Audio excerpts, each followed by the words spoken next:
귀한 찬양 감사합니다.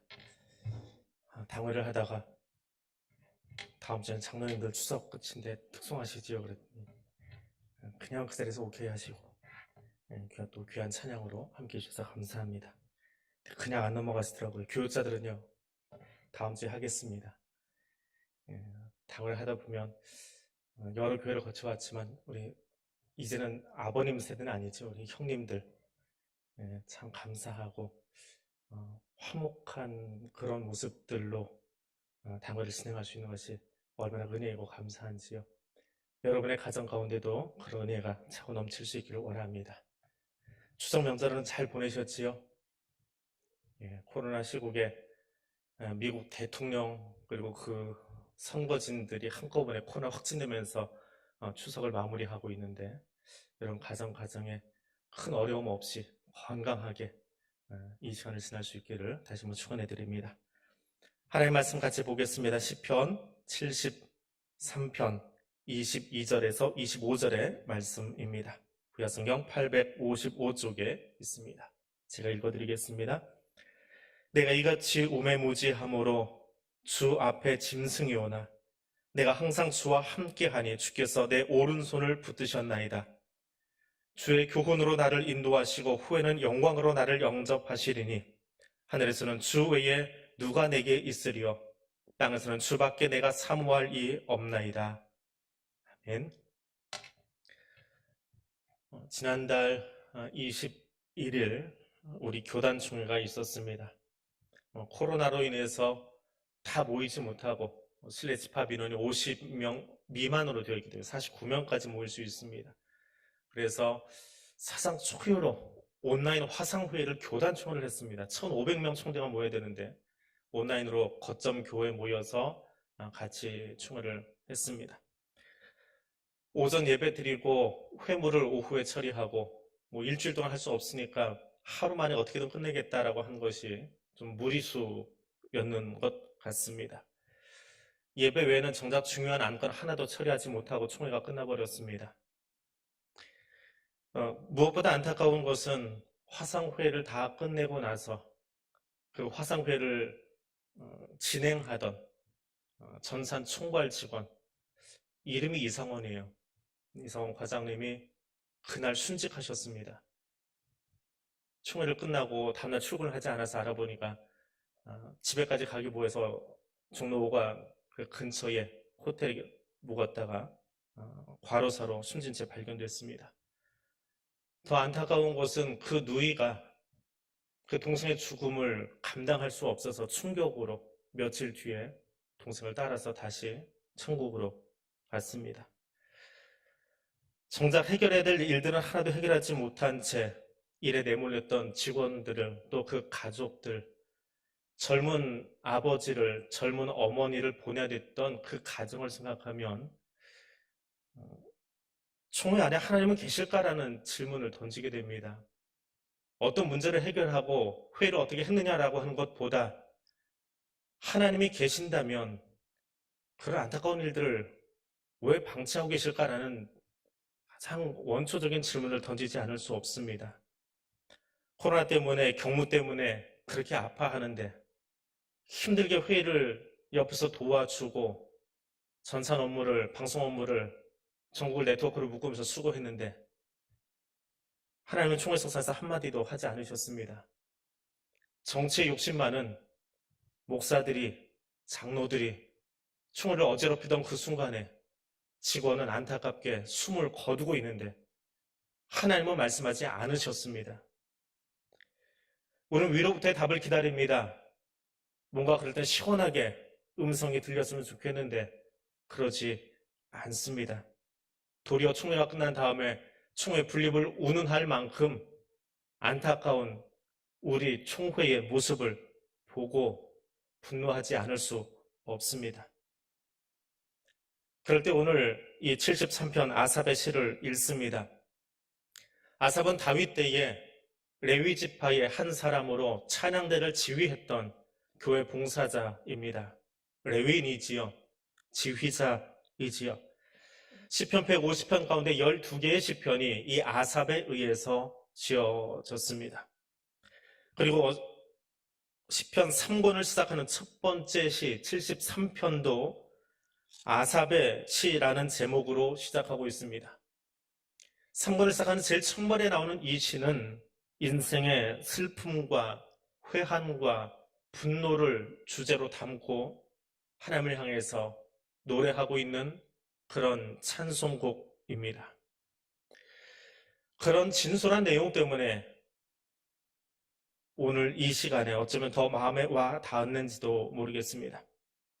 1절은 이렇게 시작합니다. 하나님은 마음이 정결한 자에게 선을 행하신다. 그러나 나는 넘어질 뻔하였고 나의 걸음이 미끄러질 뻔하였으니. 선을 행하시는 하나님 앞에서 영웅과 같은 자신의 모습, 상대를 지휘하고 있는 멋들어진 자신의 모습을 이야기하는 것이 아니라 도리어 그 선하신 하나님 앞에서 내 인생은, 내 신앙생활은 지금 좌초할 것 같습니다.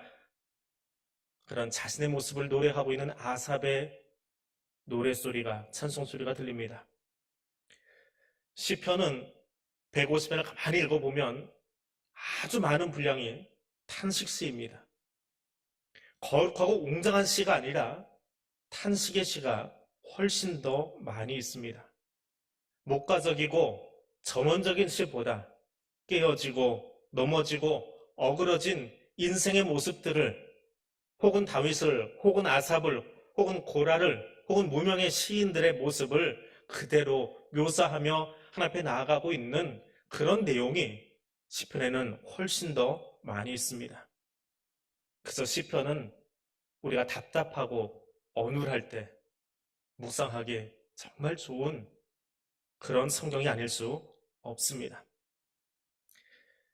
성경은 위대한 영웅을 소개하지 않습니다. 오히려 나약함 때문에 울고 있는 사람들을 소개합니다. 성경의 한 부분이 전능하신 하나님, 창조하신 하나님을 소개하고 다양한 방법으로 하나님이 자신의 뜻을 우리에게 알려주고 계시하고 있지만, 더불어 성경은 연약한 인간들이 어찌할 수 없는 그 자리에서 무릎 꿇어 하나님을 찾아가고 있는 그 넘어진 자리를 끊임없이 소개해주고 있습니다. 아브라함은 애굽에 가서 자기 목숨 부지하려고 아내를 여동생으로 소개합니다. 사라가 아브라함의 여동생인 줄 안 바로는 그를 후궁으로 들이는 결과를 낳고 말았습니다. 아브라함의 거짓말, 그 거짓말로 말미암은 사라의 어이없는 후궁 사건, 누가 마무리했습니까? 자기 목숨 부지하려 했던 아브라함이 아니라 하나님께서 바로와 그의 집에 엉뚱하게 재앙을 내리셔서 후궁을 들인 바로가 여색 밝히다가 하나님께 혼나고 나서야, 하나님이 개입하고 나서야 그 어둡잖은 문제가 해결되는 것을 보게 됩니다. 아브라함은 어땠을까요?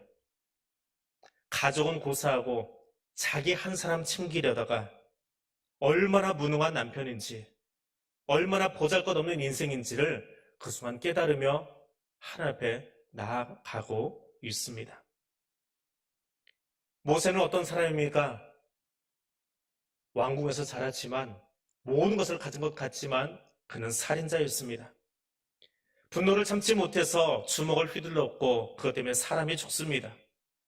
결국 왕자의 신분에서 도망자의 신세로 전락하고 맙니다.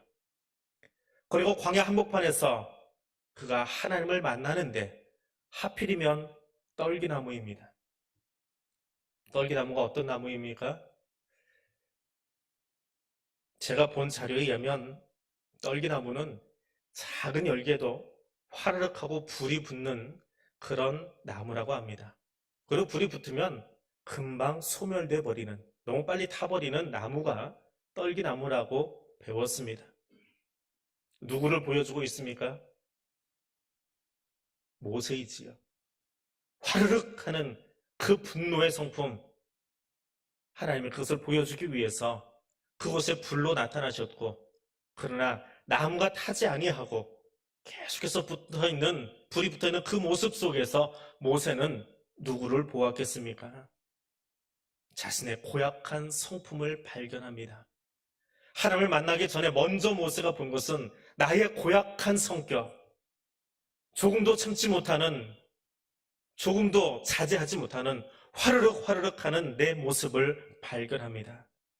그 성품을 감싸고 꺼지지 않은 불로 나타나셔서 하나님이 오셔야만 변화될 수 있는 인생의 모습을 그 나무 속에서 보여주고 있습니다.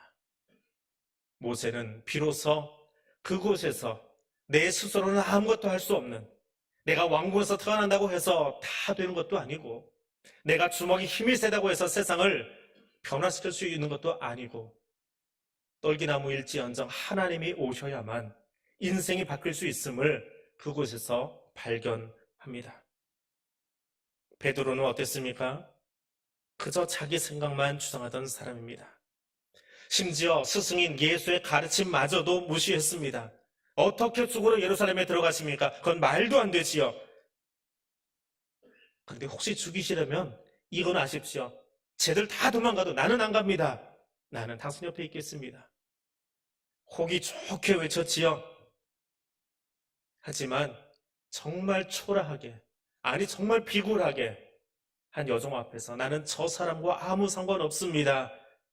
예수를 부인하고 부인하다 뒤돌아선 예수의 눈동자와 마주하고는 굵은 눈물 방울을 흘리며 도망칠 수밖에 없었습니다.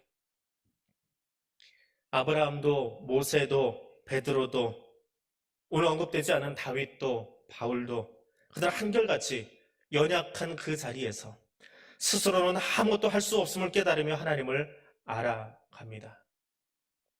베드로가 대단해서 반석이 되었습니까? 아니요. 성경을 아무리 읽고 또 다시 읽어봐도 그는 허공치는 말밖에 하지 않았습니다. 폼나는 자리만 원했고 좌정승 우정승 되기만 원했습니다. 정말 속물 중에 속물입니다. 그가 사도된 것은 그가 뛰어나서가 아니라 그를 하나님이 만나주셨고 그를 밑바닥부터 변화시키셨기에 사도가 됐고 반석 곧 게바가 되었습니다. 하나님을 안다라고 하는 것, 하나님을 깨닫는 것, 군 신병훈련소에서 신병교육을 마치면 진짜 군인이 되어집니까? 아니요. 병사 하나가 정말 군인 되려면 1, 2년은 지나서 상병 계급장은 달아야 제법 군인 티가 난다고 합니다. 근데 우리의 교만은 작은 훈련 하나 끝내고 작은 구절 하나 읽고 내가 온전한 것이냐 착각하며 삽니다. 성경은 우리에게 끊임없이 이야기합니다. 나의 무능을 깨닫고 연약함을 깨닫고 그 자리에서 하나님 되심을 인정할 때 우리의 영성이 시작한다라고 말합니다. 바울은 고린도의 성도들에게 이렇게 고백합니다. 내 은혜가 네게 속하다. 내 능력은 약한 데서 완전하게 된다라고 하나님의 말씀을 인용하여 말하고 있습니다. 하나님의 능력은 우리의 연약함 가운데서 완전하게 빛을 발합니다. 그래서 바울은 약함을 사랑합니다. 그러므로 그리스도의 능력이 내게 머무르게 하기 위해서 예수의 능력이 내 안에 머무르게 하기 위해서 나는 더욱더 기쁜 마음으로 내 약점들을 촬영하려고 합니다. 약점이 많아야 주님이 오셔서 내와 함께 하신다는 거예요. 내가 강하면, 내가 온전하면 주님이 계실 틈이 없습니다. 내가 약하기에, 내가 부족하기에 그래야 주님이 오셔서 그 약한 부분을 밑바닥부터 고쳐주시기 때문에 그렇습니다.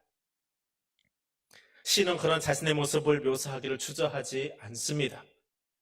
걷다가 넘어질 뻔한 주력의 산만해서 넘어질 뻔한 자신을 드러내는데 주저하지 않습니다. 살다 보면 넘어질 만한 일들이 한두 번 아니지요.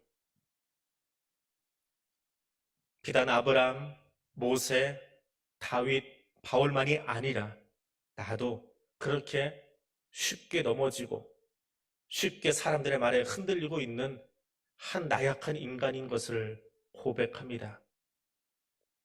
그럴 때마다 이 시편을 읽으며 위로받곤 합니다. 나와 똑같은 사람이 여기 또 있네. 그러면서 말입니다. 시인은 그 자리에서, 그리고 오늘 우리는 그 자리에서 하나님의 일하심을 묵상합니다.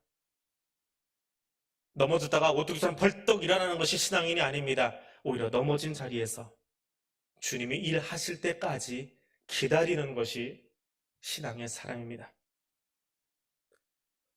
기고만장했던 사울이 다메섹 길을 지나가다가 꼬꾸라졌습니다. 그리고 그가 예수가 누군지 알게 되었습니다. 그래서 오뚜기처럼 벌떡 일어났습니까? 아니요. 4년 동안 그는 칩거하면서 정말 예수가 누군지 알아가고 묵상하며 준비되었다가 비로소 이방인을 위한 사도로 쓰임받기 시작합니다. 연약하게 넘어진 그곳에서 묵상을 통해서 하나님을 알고 나서야 전도자가 되었더라라고 하는 것입니다. 인생에 넘어진 자리를 부끄러워하지 마십시오. 거기서 하나님 만날 수 있기를 원합니다. 코로나로 위축된 자리에서 내 알량난 지식, 바이러스가 어떻게 생겼는지도 모르는 그 알량난 지식 자랑하지 마십시오. 어려운 삶의 자리에서 애써 눈물 감추지 마십시오. 그냥 눈물 흘리고 모른다 하고 엎드려서 하나님 묵상하십시오. 그곳이 우리 영성의 시작의 자리이기 때문에 그렇습니다. 인상이 초라해 보일 때가 있습니다. 내가 이렇게 무능한가라는 생각이 들 때가 있습니다. 그 말이 맞습니다. 나는 참 무능합니다. 너무 잘난 척하고 괜찮은 척하고 어깨에다 힘주려고 하다 보니까 어깨가 아픕니다. 힘이 들어가서 버겁습니다. 그런 경험 해보셨는지요? 코로나 초창기만 해도 길에서 성도분들 만나면 힘드시지요? 그러면 그냥 웃었습니다. 아직은 버틸 수 있었나 봅니다. 근데 요즘은 그런 얘기하면 속에서는 눈물이 납니다. 코로나 블루라는 단어를 처음 들었을 때는 나와 상관없는 이야기 같았는데 그것이 요즘은 내 이야기라서 무력감을 느끼곤 합니다. 남의 일이 아니기 때문에요. 만나지 못해서가 아니라 잠깐 만났다 헤어지고 나니까 더 그렇습니다. 우리 5월, 6월 달에 잠깐 모이는 예배로 모였습니다. 그리고 다시 예배를 모이지 못하고 온라인으로 드리고 있으니까 그 무력감이 더 심하게 다가왔습니다. 다람쥐처럼 집에서 목양심만 왔다 갔다 하고 외출 자제하라고 하니까 다른데 굳이 특별한 일 아니면 그래서 그 길만 다람쥐처럼 왔다 갔다 하고 있었습니다. 사무실에 앉아 있으면 하루 종일 책을 보던지 전화하는 일밖에 없습니다. 전화심만 계속 하다 보니까 어느 순간에는요, 이 수화기 들고 있는 것도 조금 번거로워서 헤드셋까지 샀어요. 편안하게 전화하려고. 그러다 보니까 어느 순간에 전화통화 하다 그런 거예요. 내가 전화 교환하는 순간? 왜 이러고 앉아있나라는 그런 생각이 갑자기 몰려오는 겁니다. 여름이 지나고 가을이 접어들고 인사 문제, 예산 문제, 자녀들하고 하나 둘 이야기하기 시작하면서 아무것도 하지 않고 2020년을 이렇게 끝내는구나. 일만 늘게 좋아하다가 일 하나도 안 하고 전화교환수로 2020년을 마무리한다니까 갑자기 우울감이 찾아왔습니다. 8월 말, 9월 초, 그리고 앞에서 얘기했던 그 총회 이야기하면서 정치 집단에 의해서 총회가 유린당하는 그 모습 보면서 정말 아무것도 할 수 없는, 노예 안에서도 규모가 큰 뭐합니까? 옆에 너무나 큰 교회가 하나 있는데 아무것도 할 수 없는 그런 모습을 바라보면서 내 자신이 너무 초라해 보였습니다. 우울증이 뭔지 아주 진하게 경험해 봤습니다. 아, 이게 우울감이구나. 이거 조금 심해지면 정말 병원 한번 갔다 와야 되겠구나. 정신과 치료라도 한번 받아야 되겠구나 할 정도로 그렇게 우울했던 경험을 9월 초순경에 했습니다. 목회자라는 이름에 얼마나 상실감을 느꼈는지 설교 시간에 처음 이야기합니다. 정말 내려놓고 싶었습니다. 대한교회가 싫은 게 아니라 내가 목사라는 사실이 너무 싫었습니다. 목사라는 이름을 가지고 대한민국에서 목회하고 있는 것이 부끄럽고 창피해서 정말 그만두고 싶다라는 소리가 목 위에까지 올라올 만큼 그런 무력한 상태가 총의 어간이었습니다. 고상한 척하지만, 거룩한 척하지만 속에서 올라오는 분노는 그 다음에 따라 나온 단어 있지요. 코로나 레드라고요. 코로나가 우리를 하도 눌러놓으니까 조금만 건드리면 분노가 폭발하는 분노 조절 장애가 대부분의 사람들에게 나타난다고 합니다. 나도 거기까지 가겠구나 라는 생각을 해보았습니다. 그러다 이 시편을 읽으면서 너도 똑같은 사람이야 라는 소리를 들었습니다. 사실 오늘 설교는 아내가 건네준 한 권의 책을 손에 잡고 시작했고요. 그 책의 내용들을 요약하고 묵상하면서 적었습니다. 마음속에 태풍이 지나가고 있고 그 태풍 위로 거니시는 하나님을 그 책 속에서 만날 수 있었습니다. 안셀럼 그린이 쓴 아래로부터의 영성이라고 하는 책입니다. 그 책 초입에 융의 한 글을 대목을 이렇게 인용하고 있습니다. 우리 자신은 하나님이 탄생하시고자 하는 하나의 마국간임을 거듭 강조하고 있습니다. 우리의 내면은 마국간과 같이 매우 지저분합니다. 저 구절을 읽으면서 얼마나 울컥했는지 모릅니다.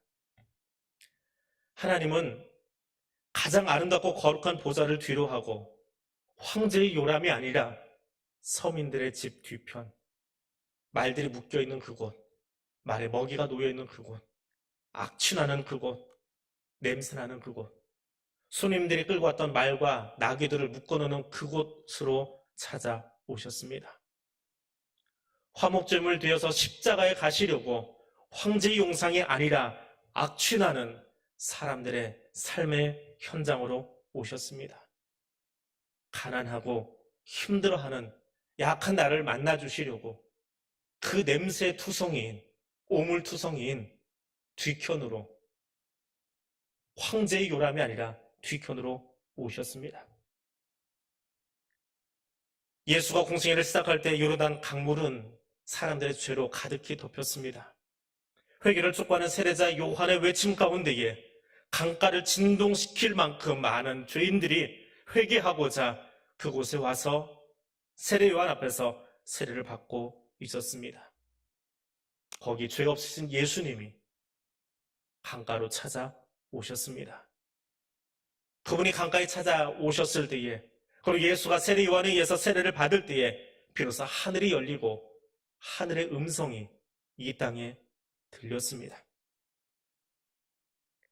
나도 똑같은 사람입니다. 무력감을 느끼고 거친 분노의 감정에 휘둘리는 나 역시 똑같은 사람입니다. 뒤엉킨 마음을, 그런 마국간을 가지고 있는 사람입니다. 그런데 예수님은 그 냄새나는 내 마국간으로 찾아오십니다. 무엇을 위해서요? 구원을 위해서요.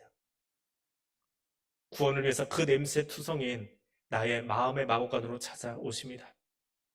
코로나 때문에 모든 것이 단절되고 아무것도 할 수 없는 빈 목양실로 주님이 찾아와 주셨습니다.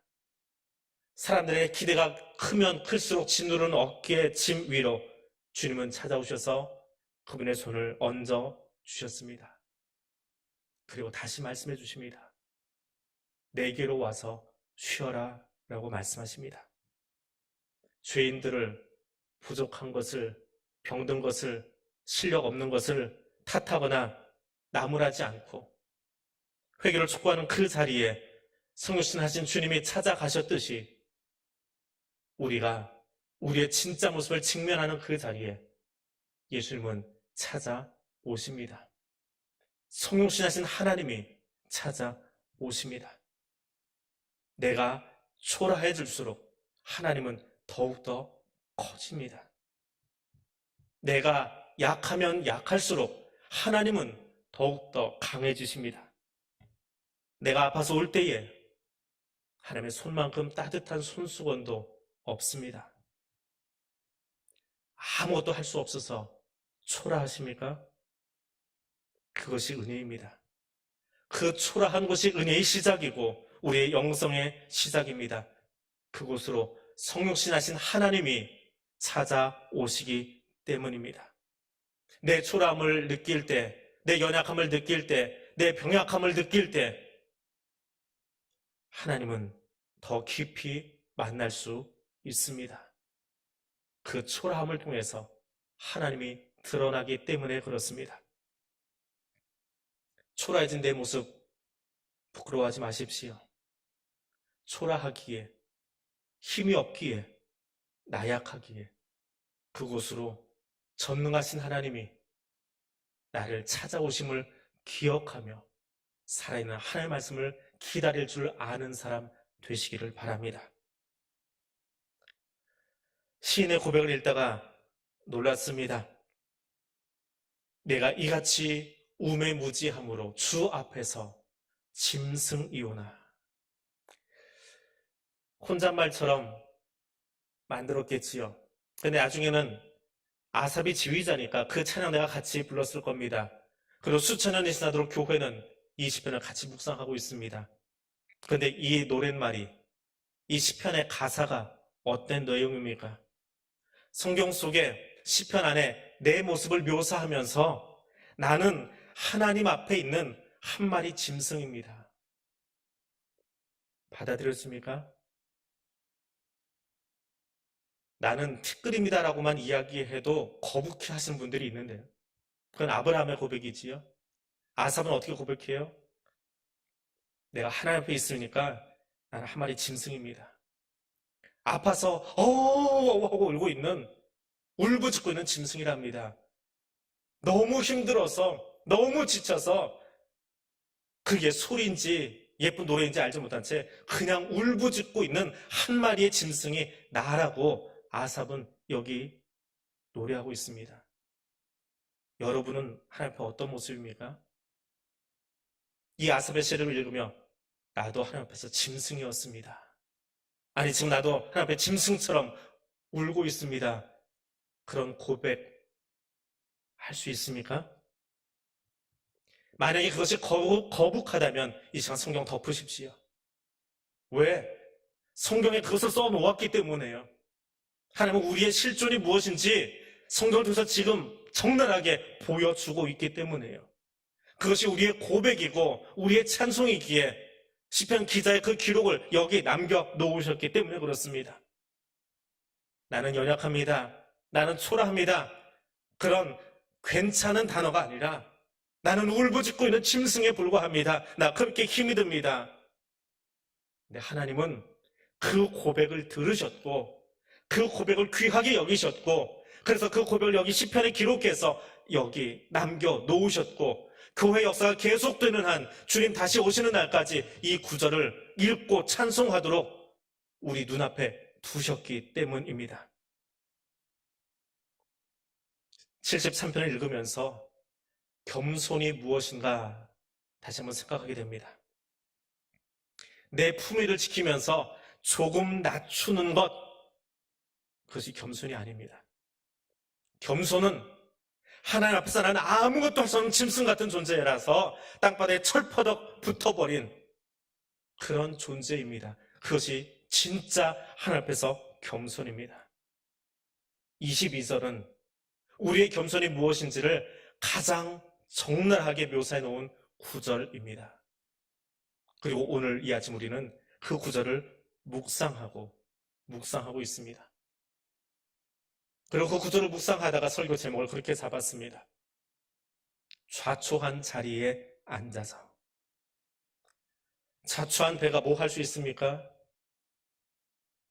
구조선이 도착하고 배에서 흘러나온 그 기름 퍼지지 않도록 오일 펜스 두르고 가능하면 배를 빨리 끌어서 항구로 갈 수 있도록 예인선에 도착합니다. 한마디로 좌초한 배는 스스로는 아무것도 할 수 없는 고철덩어리에 불과합니다. 바다 생태계를 오염시키는 가장 좋지 않은 요소에 불과합니다. 처분만 기다리고 있지요. 겸손이 무엇입니까? 하나님 앞에서 나는 좌초한 인생입니다 라고 말하는 것입니다. 신의 입을 빌리면 한 마리 짐승일 뿐입니다 라고 말하는 것입니다. 내가 수련하고 무엇인가 열심히 해서 거룩해지는 것이 아닙니다. 우리는 본질상 진노의 자녀라고, 본질상 진노의 자녀라고 바울은 에베소서에서 말하고 있습니다. 진노 가운데 놓인 사람들이 할 수 있는 일이 무엇입니까? 죽음을 기다리는 것밖에는 아무것도 할 수 있는 것이 없습니다. 시인은 찬양 중에 하나님께 가까이 가면 가까이 갈수록 내 모습이 어떤 것인지 그 진면목을 보기 시작합니다. 그래서 더 가슴이 아픕니다.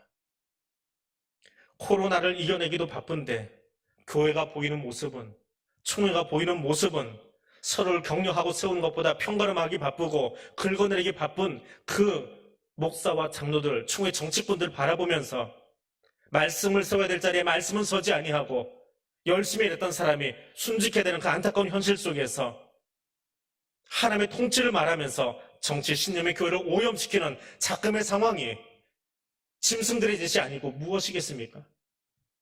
그래서 눈물이 납니다. 그리고 그것을 나는 좌초한 사람처럼 아무것도 할 수 없음이 더 안타깝습니다. 하나님 거기 계십니까? 라고 물을 수 있는 힘조차 없는 좌초해버린 한국교회를 바라보면서 안타깝게 그지없습니다. 세상에 악이 횡행하는 것을 바라보면서 그들이 득세하는 것 바라보면서 시는 짐승처럼 울고 있습니다. 마음이 살아내서 견딜 수 없습니다. 하나님 주신 양심이 여기 살아있다 보니까 그 양심이 자꾸만 나를 찔러서 눈물밖에 나오지 않습니다. 그것이 시인의 고백이고 오늘 바닥에 엎드린 그리스도인들의 영성의 노래인 줄 압니다. 그런데 시인은 이렇게 노래합니다. 그래도 하나님 떠나지 않겠습니다. 좌초했지만, 넘어졌지만, 악이 횡행해서 가슴이 찌를 듯이 아프지만 하나님 떠나면 아무것도 할 수 없기에 무력한 모습 그대로 하나님 앞에 엎드려 있겠습니다. 세상을 보면 답답함과 어눌함이 짓누르고 있지만 하나님 절대로 떠나지 않겠습니다. 그 순간 발견합니다. 바로 그곳에서 하나님은 오른손으로 시인을, 무너진 것 같은 한국 교회를, 무너진 것 같은 나의 마음을 하나님이 붙드십니다. 내가 붙든 것이 아니라 하나님이 붙드십니다. 우리가 하나님을 찾는 것이 아니라 하나님이 이곳에 찾아오셔서 우리를 붙들어 주시고 하나님이 일하시고 하나님이 회복시켜 주실 것을 믿습니다. 좌초한 밑바닥에서 하나님 만나고 그때 하나님의 교훈을 얻습니다. 좌초한 자리, 신들은 그곳을 때로는 웅덩이로 때로는 지옥 같은 곳으로 묘사하지만 사실은 하나님을 만나는 영성의 시작점입니다. 코로나로, 질병으로, 우울감으로, 불현듯 다가온 사고로 이 시간도 안타깝게 온라인 앞에서 예배드리고 있는 성도 여러분, 그곳에서 시인의 고백처럼 목마르 타들어가는 심장을 부둥켜 안고 지금 기도하며 말씀 듣고 있을 여러분, 오늘 시인의 찬송 가운데 또 시편 42편의 그 찬송을 부르며 힘내어 보십시오. 우리가 그곳에 아파 목 놓아 울고 있을 때 어린아이 울음에 한달음에 달려와서 그 아이를 살피던 어머니의 손길처럼 나는 아무것도 할 수 없는 자초한 인생입니다. 울고 있으면 하나님 거기 찾아봐 주십니다. 그리고 그분의 손으로 넘어져 있는 나를, 쓰러진 것 같은 한국교회를, 무너진 이 땅의 정치와 경제를 내 알량난 지식이 아니라 전능하신 하나님이 회복시켜 주실 줄 믿습니다. 때로는 감당할 수 없는 하나님의 부재를 느낄 때에, 계속해서 침묵하고 계시는 하나님 때문에 답답할 때에 그냥 그곳에 머물러 있으십시오. 섣부른 자기 판단으로 말을 들어놓던 욥이 아니라 하나님 앞에 자신의 깊은 아픔을 다 토로하고 거기서 하나님을 만났던 시인처럼 오늘 우리의 탄식이 바뀌어서 감사와 기쁨의 찬송이 되는 그날까지 하나님이 일하시도록 엎드려 하나님을 기다리십시오. 하나님은 그곳에서 우리에게 찬송할 수 있는 힘을 주실 줄로 믿습니다. 말씀을 맺습니다. 연약한 자리는 부끄러운 자리가 아닙니다. 전능하신 하나님께서 사람의 역사를 시작하는 자리이기 때문에 그렇습니다. 좌초한 자리는 실패한 자리가 아닙니다. 내가 놓쳤던 자리를 하나님이 저어주시도록 온전히 내어드린 영성의 시작점입니다. 좌초하여 가라앉아버린 그곳은 나는 아무것도 할 수 없지만 전능하신 하나님이 바다 밑바닥이 되었건 수울이 되었건 거기까지 찾아오셔서 우리의 본성을 다 변화시키신 후에 다시 들어 하나님의 자녀로 세우기 시작하는 아름다운 하나님의 역사의, 구원의 역사의 시작점임을 기억하며 하나님을 만나는 귀한 자리가 될 수 있기를 원합니다. 기도하겠습니다. 이스라엘의 하나님, 나의 하나님, 넘어지고 미끄러져 버린 우리의 삶을 바라봅니다. 예측하지 못한 바이러스 앞에서, 예측하지 못한 질병 앞에서, 예측하지 못한 무력감 앞에서 시인처럼 답답한 마음과 아픔을 가지고 섭니다. 그리고 시인처럼 좌초한 그곳에서 하나님을 떠나지 않고 머물겠습니다. 하나님의 이끄심을 알기에 파멸에 던져버리지 않고 도리어 그곳에서 오른손으로 나를 붙드실 하나님의 긍휼을 기다립니다. 주여, 이 시간 병사에서 눈물로 기도하는 성도들을 만져 주시옵소서. 주여, 코로나와 싸우며 울고 있는 나라와 백성을 긍휼히 여겨 주시옵소서. 주여, 거짓과 폭력 앞에서 아파하는 이들을 위로하여 주시옵소서. 주여, 좌초한 자리에서 하나님께서 인도하심을 믿고 시인처럼 두 손을 모은 성도들을 기억하여 주옵소서. 그곳이 웅덩이, 혹은 깊은 곳, 좌초한 자리일지라도 은혜의 시작임을 알게 하여 주옵소서. 하나님께 가까이함이 복임을 깨달아 알도록 성령님 도와주시옵소서. 우리를 위해 하늘의 보좌를 놓고 냄새나는 구유로 찾아오신 예수님 이름으로 기도드립니다. 아멘.